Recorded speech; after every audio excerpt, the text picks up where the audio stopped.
Senior কলেজৰ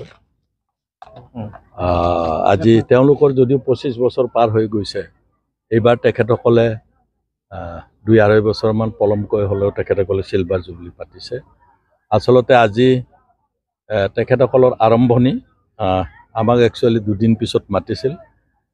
যেহেতু ব্যস্ত থাকিবলগীয়া হয়, তাৰ কাৰণে আজিয়ে আহি তেখেতসকলক দেখা কৰিবলৈ আহিছিলোঁ। মোৰ সৌভাগ্য যে মৰমৰ ছাত্ৰ ছাত্ৰীসকল, শিক্ষকসকল, কিছু প্ৰাক্তন ছাত্ৰ ছাত্ৰী আগৰ তেখেতসকলে ইয়াত উপস্থিত আছে। আৰু মই বিচাৰোঁ এই বিদ্যালয়খনৰ যিটো ৰিজাল্ট মোক ইয়াৰ শিক্ষকে জনালে যে যথেষ্ট ভাল ৰিজাল্ট হয় প্ৰত্যেক বছৰে। আনকি আমাৰ চৰকাৰে যি স্কুটি দিয়া ব্যৱস্থা কৰিছে, তাত প্ৰত্যেক বছৰে ইয়াৰ ছাত্ৰ ছাত্ৰীসকলে স্কুটি পাইছে।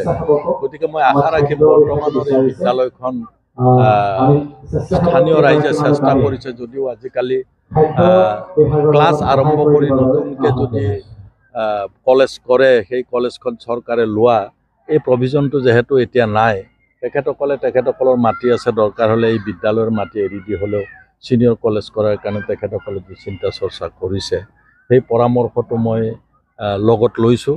আৰু যেহেতু মই ভাবোঁ এটা কাৰ্যকালত এখন 33 কোটি টকাৰে নতুন কলেজ দিয়াৰ পিছত আন এখন এটা সমষ্টিতে দিবনে নাজানো, কিন্তু তথাপি আমি যদি দাবী জনাই থওঁ ভৱিষ্যতে এইখন কলেজ হোৱাৰ সম্ভাৱনা আছে, মই নিশ্চয় এখেতসকলৰ হৈ মই দাবী জনাম। লগতে মই বিচাৰিছোঁ যে এই অঞ্চলৰ এই বিদ্যালয়খন কেতিয়াবা তেখেতসকলে শংকা কৰে যে এমালগেমেশ্যন হৈছে, ক'ৰবাত বাইভাৰ্কেশ্যন হৈছে স্কুল কলেজবিলাকৰ। এতিয়া নিউ এডুকেশ্যন পলিচিৰ ফলত মিনিমাম এনৰলমেণ্ট থাকিব লাগে কাৰণে সেইবিলাক কৰিছে।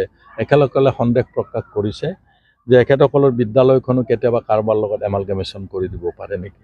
মোৰ ফালৰ পৰা আপোনালোকে নিশ্চিত থাকক, এইখন এমালগেমেশ্যন হ'ব খুজিলে মই প্ৰথম বাধাৰ সৃষ্টি হ'ম আৰু চৰকাৰক এখন এমালগেমেশ্যন কৰিবলৈ দিয়া নহয়, কাৰণ ইয়াত এই বিদ্যালয়খন প্ৰয়োজন আছে আৰু বৰ্তমানতকৈও অধিক ক্লাছেৰে সৈতেহে ইয়াত কলেজৰ প্ৰয়োজন আছে। সেই সময়ত এইখন ক'ৰবাত এমালগেমেশ্যন কৰাৰ কোনো প্ৰশ্ন অহা নাই।